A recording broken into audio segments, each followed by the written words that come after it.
नमस्कार दोस्तों, double AD study पर आपका स्वागत है। दोस्तों, इससे पहले वाली क्लास में हमने पढ़ा था बंगाल के गवर्नर के बारे में, और पहला गवर्नर हमने पढ़ा था रॉबर्ट क्लाइव के बारे में, जो ब्रिटिश सत्ता का वास्तविक संस्थापक माना जाता है, रॉबर्ट क्लाइव। ये चीज़ें हम पहली वाली क्लास में पढ़े थे, और साथ ही साथ हमने ये पढ़ा था कि वो एक रॉबर्ट क्लाइव जो था एक साधारण परिवार से बिलोंग करता था, और उसको ईस्ट इंडिया कंपनी ने कर्नाटक वार से ही उसको पहचाना, और फिर क्या करते हैं कि बंगाल में भेजते हैं। तो बंगाल में भेजने के बाद किस प्रकार से प्लासी का युद्ध होता है, और फिर उसका 2 कार्यकाल था। एक बार क्या हुआ कि जिन्होंने इलाहाबाद की संधि की। अब क्वेश्चन ये भी आता है कि इलाहाबाद की संधि कब हुई, तो इलाहाबाद की प्रथम संधि हुई और द्वितीय संधि हुई। तो ये प्रथम संधि कब हुई, तो 12 अगस्त 1765 ईस्वी में। किसके किसके बीच में हुई थी, तो ये रॉबर्ट क्लाइव और किसके बीच में हुई थी, मुगल बादशाह शाह आलम के बीच में हुई थी। इसी प्रकार से हमने इलाहाबाद के द्वितीय संधि के बारे में भी बात की थी पिछली क्लास में, और हमने द्वैध शासन के बारे में भी पढ़ा था कि द्वैध शासन क्या था, और रॉबर्ट क्लाइव से परीक्षा में किस प्रकार से क्वेश्चन बनते हैं, वो सारे क्वेश्चन को हमने कवर कर लिया था। अब हमारा अगला जो भी बंगाल के गवर्नर हैं उनको हम पढ़ेंगे, और उनसे क्या क्या इम्पोर्टेंट क्वेश्चन बनेंगे वो भी जानेंगे आज। चलिए दोस्तों, तो शुरू करते हैं। सबसे पहले बंगाल के गवर्नर के बाद हमने बताया था कि रॉबर्ट क्लाइव के बाद हालवेल आता है 1760 ईस्वी में। यह कार्यवाहक गवर्नर बनता है। ये देखिए, परीक्षा से कोई ज़्यादा इम्पोर्टेंट नहीं है, लेकिन इसे हम पढ़ लेते हैं ताकि क्या पता पर एग्जाम में आ भी जाए। तो हालवेल जो है क्या था, कार्यवाहक गवर्नर। अब हालवेल कौन था, ये आपको पूरी तरह से पता होगा कि ब्लैक होल टेस्ट डी के बारे में बताने वाला ही वो हालवेल था। उसे कार्यवाहक गवर्नर बनाया गया था। ठीक है, अगला आता है 1760 से 1765। 1760 से 1765 में वेंसीटाल। देखिए, ये थोड़ा इम्पोर्टेंट हो जाता है। इससे क्वेश्चन कैसे बनता है ये समझ लीजिए। देखिए, पूछता ये है कि बक्सर का युद्ध, अगर आपसे पूछिए कि बक्सर का युद्ध कब हुआ, तो आप बताएंगे कि 1765 ईस्वी में हुआ बक्सर का युद्ध 1764 ईस्वी में हुआ। और किनके बीच में हुआ, तो ये हेक्टर मुनरो और मीर कासिम के बीच में हुआ। ये आप बता जाएंगे। लेकिन अगर ये पूछ दे कि किस गवर्नर के कार्यकाल में यह बक्सर का युद्ध हुआ, तो इसका जवाब होगा वेंसीटाट। ये आप थोड़ा सा ख्याल रखिएगा। ठीक है दोस्तों। फिर अगला हमारा गवर्नर आता है कार्टियर। कार्टियर के बारे में पढ़ते हैं। कार्टियर कौन था, तो देखिए कार्टियर जो था, कार्टियर को याद कर लीजिएगा कि 1769 से 72। अब देखिए, 1760 से 1765 गए और सीधे 1769 से 1772। इसके बीच में फिर रॉबर्ट क्लाइव का कार्यकाल आता है, जो हमने रॉबर्ट क्लाइव के वाली क्लास में हमने उसे कवर कर लिया है, इसलिए हम वहाँ इसको नहीं कवर कर रहे हैं। अब यहाँ पे हम कार्टियर को पढ़ रहे हैं। तो कार्टियर का जो कार्यकाल था 1769 से 1772 ईस्वी तक था। ठीक, अब इसके कार्यकाल में क्या हुआ, तो इसके कार्यकाल में जो है कि भयंकर, थोड़ा गलत लिख दिए हैं, लेकिन भयंकर अकाल पड़ा था।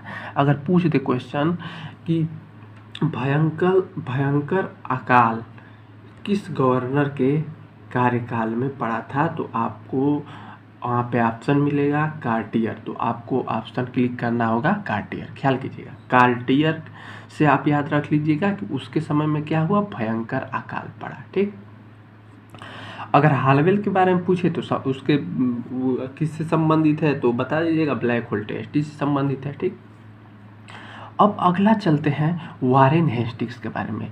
और वारेन हेस्टिंग्स जो है ये थोड़ा सा इम्पोर्टेंट हो जाता है। 1772 से 1774 ईस्वी में वारेन हेस्टिंग्स का कार्यकाल था। ठीक, 1772 से 1774 में इनका कार्यकाल था, और 1772 ईस्वी में बंगाल का यह अंतिम गवर्नर था। अब यहाँ पे समझने वाली बात है कि यह बंगाल का अंतिम गवर्नर था, और फिर 1774 से 1785 ईस्वी में बंगाल का यह पहला गवर्नर जनरल बन गया।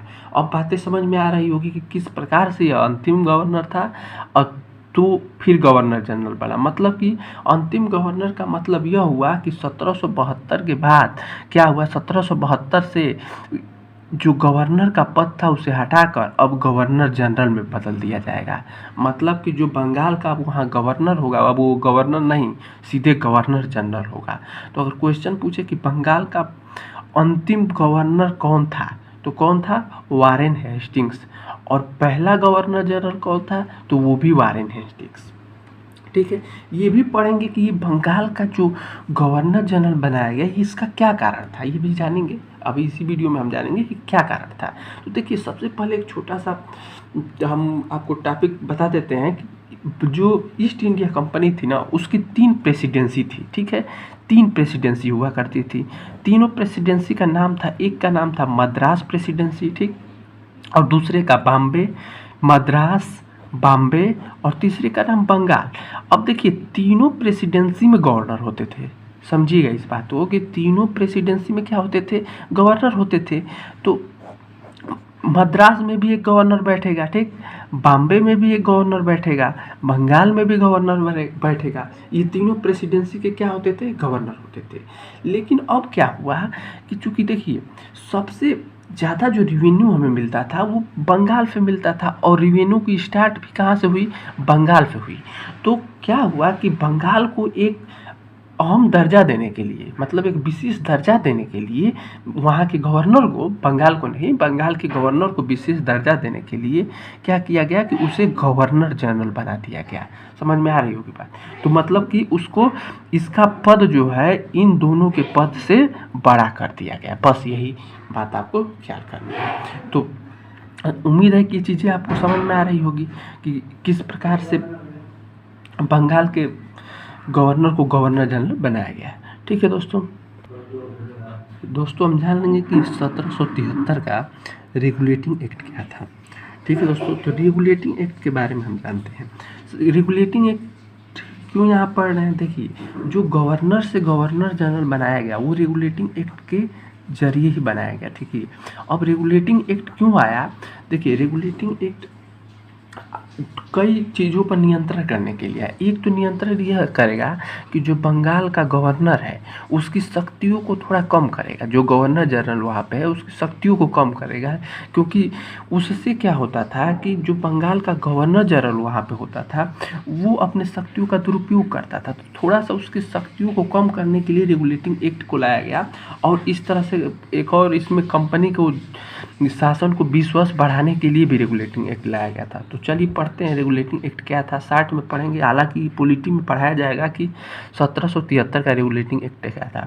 तो देखिए, इस एक्ट में क्या था कि बंगाल का जो गवर्नर था, बंगाल के गवर्नर का नाम बंगाल का गवर्नर जनरल कर दिया गया।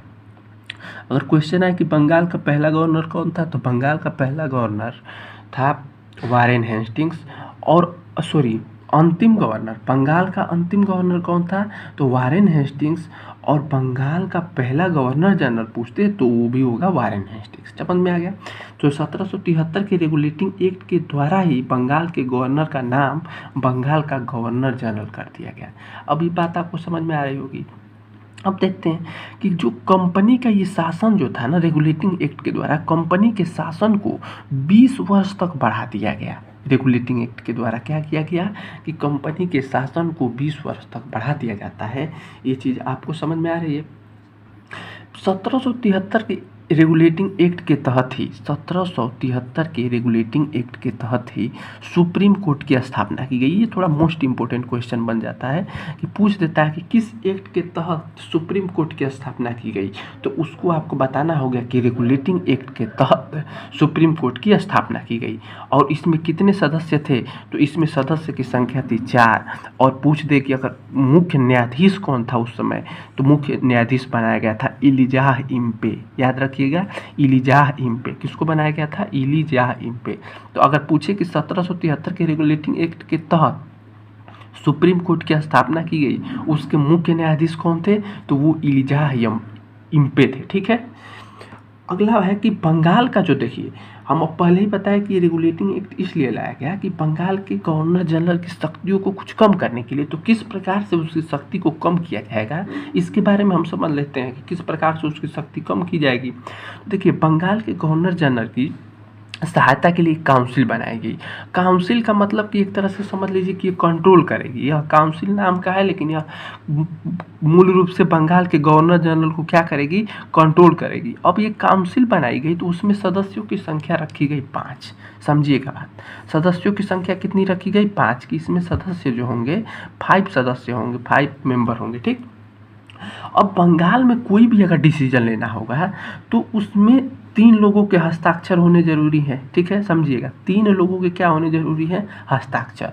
अब इसी 5 सदस्य में बंगाल का गवर्नर जनरल भी शामिल है, मतलब 4 सदस्य और 1 सदस्य। देखिए 4 सदस्य काउंसिल के और 1 गवर्नर जनरल मिलकर क्या बनाए, 5 सदस्य बनाया गया उस काउंसिल में। अब कोई भी कार्य करना होगा तो उसमें 3 लोगों के चाहिए हस्ताक्षर। अब 3 लोगों के हस्ताक्षर के लिए, अब अगर मान लीजिए कि गवर्नर जनरल चाहता है कि ये काम किया जाए, अगर उस पर 3 लोगों का हस्ताक्षर नहीं होता है तो वह कार्य नहीं किया जाएगा बंगाल में। इस प्रकार से क्या बनाई गई, काउंसिल, और इस तरह से गवर्नर जनरल की शक्ति को थोड़ा कम कर दिया गया और थोड़ा सा उस पर लगाम लगा दिया गया, उसके शक्तियों पे। समझ में आ रहा है। अब बंगाल का कोई भी डिसीजन होगा तो उसमें कम से कम 3 लोगों की आवश्यकता पड़ेगी। तो यही है कि बंगाल का कोई भी डिसीजन के लिए, देखिए बंगाल का कोई भी डिसीजन के लिए 3 काउंसिल से बंगाल की तानाशाही रोक दी जाएगी। ठीक है दोस्तों, उम्मीद है कि ये समझ में आया होगा। ठीक है दोस्तों, तो अगली वीडियो में हम बंगाल के गवर्नर जनरल के बारे में भी पढ़ लेंगे और उनके कार्यकाल में कितनी कैसी घटनाएं हुई हैं वो भी पढ़ लेंगे, और उससे एग्ज़ाम में कैसे क्वेश्चन बनते हैं वो भी पढ़ लेंगे। अगर आपको ये सेशन पसंद आया हो तो इस चैनल को सब्सक्राइब जरूर करें दोस्तों। धन्यवाद।